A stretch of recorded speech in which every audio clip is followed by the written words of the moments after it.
আসসালামু আলাইকুম রহমতুল্লাহ। প্রিয় শিক্ষার্থীরা, রাইট ফর্ম অফ ভার্ব প্রিয় শিক্ষার্থীদের কাছে যেন এক আতঙ্কের নাম। সেই আতঙ্ককে দূর করার জন্য এবং এটাকে সহজ বোধ্য করার জন্যই মূলত আজকের প্রয়াস। আমি তোমাদের সহযোগিতায় আছি ফজলুল হক গোলাপ স্যার, সহকারী শিক্ষক, রাজবাড়ী সরকারি বালিকা উচ্চ বিদ্যালয়। তো আজকে দেখো যে প্রশ্নটি নিয়ে সলভ করার জন্য চলে আসি সেটি হচ্ছে এই প্রশ্নটি হচ্ছে ঢাকা বোর্ড 2024 সালের বোর্ড পরীক্ষার প্রশ্ন, যেটি আমরা আজকে সলভ করব এবং কেন কোন ভার্বটি বসবে সেটি আমি বোঝানোর চেষ্টা করবো ইনশাআল্লাহ।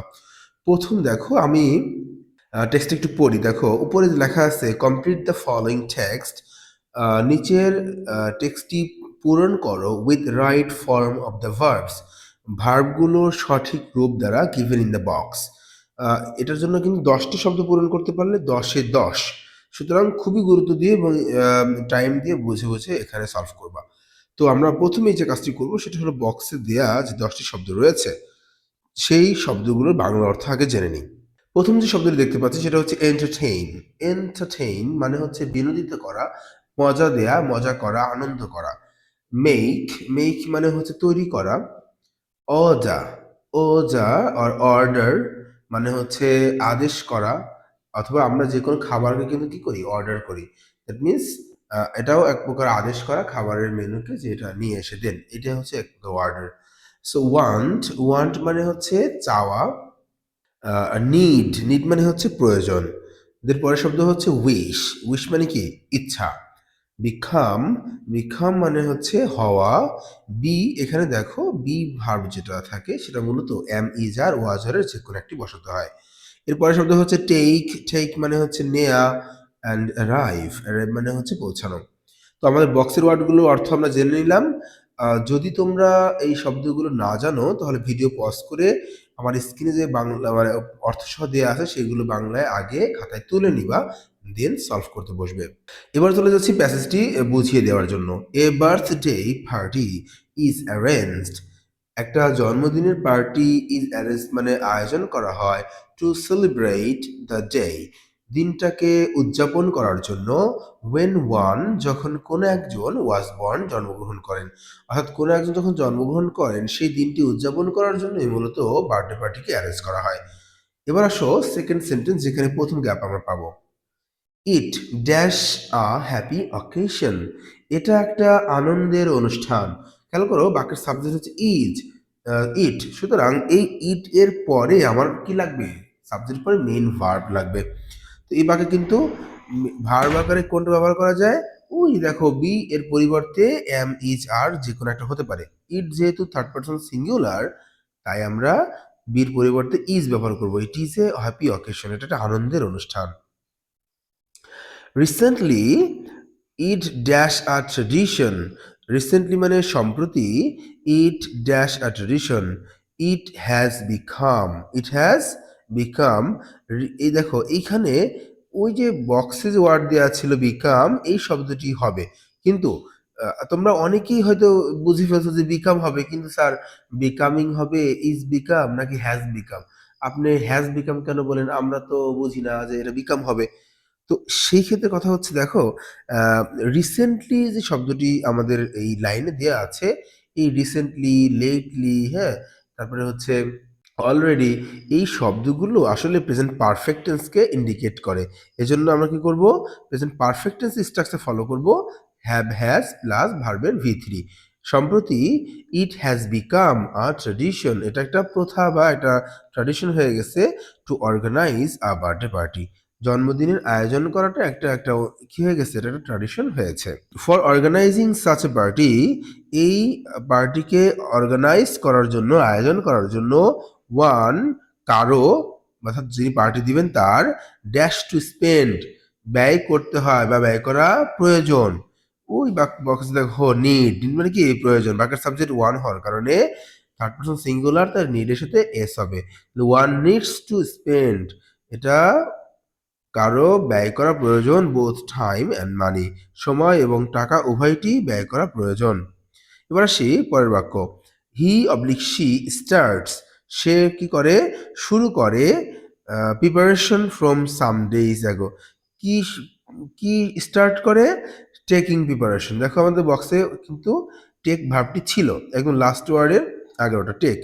তো শি স্টার্টস এবং তারপরের ভার্বটা হলো টেক। এখন খেয়াল করো, তোমরা গ্রামারের রুলস এটা জেনে নাও যে পরপর যদি দুটি ভার্ব আসে, যেমন দেখো স্টার্টস একটা ভার্ব আর ডি বক্সে হবে টেক একটা ভার্ব, তাহলে পরপর দুটি ভার্ব আসলে পরের যে ভার্বটা থাকবে সেটা অবশ্যই আইএনজি হয়। মনে রাখা টেকনিকটা একটু গল্পে সহকারে বলি। ধরো কোনো একজন ব্যক্তি বিয়ে করছে, তো বিয়ে করলে প্রথম যে বউ, তার সাথে সংসার, বাচ্চা কাচ্চা, আলাদা একটা মায়া মহব্বত সৃষ্টি হয়ে গেছে। এখন সে যদি সেকেন্ড ম্যারেজ করে, তাহলে বলো তো দেখি কোন ওয়াইফের অধিকার বেশি থাকবে সংসারে? অবশ্যই ফার্স্ট ওয়াইফের। তো ইংরেজি বাক্যে যখন পরপর দুটি ভার্ব আসে, প্রথম ভার্ব হচ্ছে ওই বাক্যের আসল ভার্ব, প্রথম ভার্ব, সুতরাং সে নিজেই ঠিক থাকবে, পরের ভার্বকে আইএনজি করে দেবে। কথা বুঝছো? তো এই মজার ছলে আসলে এটা মনে রাখলে ইনশাল্লাহ কখনোই আর ভুল হবে না। তো শি স্টার্টস টেকিং প্রিপারেশন, সে কি করে? প্রস্তুতি নেওয়া শুরু করে ফ্রম সাম ডেইজ অ্যাগো, কিছুদিন আগে থেকেই। A birthday cake dash earlier, একটা বার্থডে কেককে কি করা হয়? অর্ডার করা হয় আগে। আর্লিয়ার মানে কি? আগেই একটা বার্থডে কেককে অর্ডার করা হয়। এখন এই বাক্যটা অর্ডার হবে, কিন্তু আসলে কি বসবে? অর্ডার কি নিজেই বসবে নাকি ভিন্ন রূপে বসবে? অ্যাকচুয়ালি হবে a birthday cake is ordered. কেন ইজ অর্ডার দিলাম? কারণ হলো, খেয়াল করো, এ বার্থডে কেক, নিজেকে কি কেক নিজেই অর্ডার করতে পারে না। যদি বস্তু বাক্যের সাবজেক্ট হয় এবং অন্যের দ্বারা কাজ বোঝায়, তাহলে মনে আছে অবশ্যই তোমাদের, সেটা হলো প্যাসিভ ভয়েস হয়। ঠিক আছে? তো passive voice am is are, was were অথবা অন্যান্য অক্সিলারি ভার্বের পরে কি বসে? সবসময় ভি থ্রি বসে। এই জন্য a birthday cake is ordered, যেহেতু একটা কেক এই জন্য ইজ হয়েছে, অন্যগুলো প্লুরাল হয়নি। Then he or she invites his oblique her close friends, তারপরে সে, ছেলে বা মেয়ে, তার বন্ধু বান্ধব কি করে? ক্লোজ ফ্রেন্ডসকে দাওয়াত দেয়, অ্যান্ড রিলেটিভস এবং আত্মীয়স্বজনকে ইনভাইট করে। ইউজুয়ালি বা সাধারণত friends dash to miss such party, তো সাধারণত বন্ধু বান্ধবরা এটা মিস করতে চায় না বা মিস করে না, এই তো। ইউজুয়ালি ফ্রেন্ডস, দেখো উপরে বক্সে যে ওয়ার্ডটা ছিল সেটা হলো উইশ, ঠিক আছে? তো আরেকটা ছিল ওয়ান্ট। তো আমরা কিন্তু এখানে দুটি ইউজ করতে পারি, সেটা হলো চায় না অর্থে অথবা তার ইচ্ছা পোষণ করে না অর্থে। তো ইউজুয়ালি ফ্রেন্ডস যদি প্লুরাল, এজন্য ডু নট ওয়ান্ট, তারা চায় না, want to miss such party, এই ধরনের পার্টিকে মিস করতে তারা চায় না, অথবা ডু নট উইশ, দুটাই কিন্তু ঠিক। দেখো এফ নম্বরের উত্তর কিন্তু আমি দুটোই আমি দিয়েছি।